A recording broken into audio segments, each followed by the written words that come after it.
J'ai intégré l'armée des champions cette année, au mois d'avril 2015.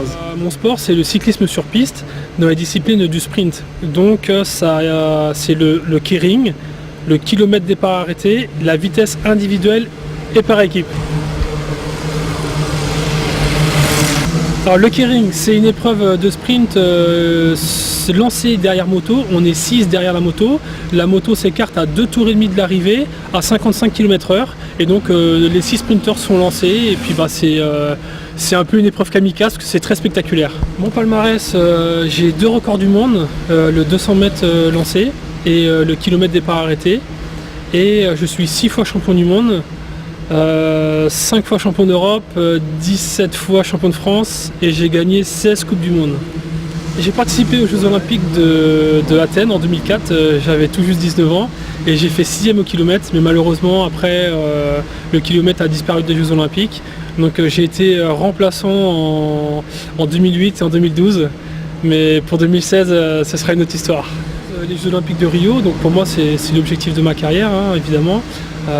Mes objectifs c'est de remporter 3 médailles, donc 3 médailles d'or forcément ce serait le mieux, donc en vitesse par équipe, en vitesse individuelle et en keiring.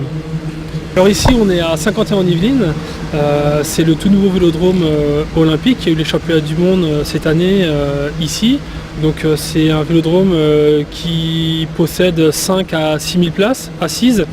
C'est l'un des plus beaux vélodromes du monde. La piste est assez atypique parce qu'elle est beaucoup plus large que tous les autres vélodromes dans le monde. Donc on a cette chance-là. Et d'ailleurs au championnat du monde, quand les étrangers sont venus ici les premiers jours, ils ont été ébahis de voir une si belle piste. Donc on est vraiment chanceux d'être ici. Nous, dans le sprint, on entraîne d'abord la force, ensuite la vitesse et ce qui donne la puissance. Donc force, vitesse, puissance et explosivité. Donc voilà les caractéristiques qu'on entraîne dans le sprint. La sélection pour les JO, c'est assez complexe à expliquer, mais dans un premier temps, il faut qualifier le quota pour la France. Et ensuite, suivant les résultats de chaque Français sur les Coupes du Monde et Championnats du Monde, le sélectionneur choisit ses coureurs et la sélection est faite par rapport aux résultats faits au Championnat du Monde. Alors moi, mon programme de compétition pour les mois et l'année à venir, donc la dernière manche de Coupe du Monde à Hong Kong, du 15 au 17 janvier 2016. Ensuite les championnats du monde la première semaine de mars à Londres et les Jeux Olympiques à Rio mi-août.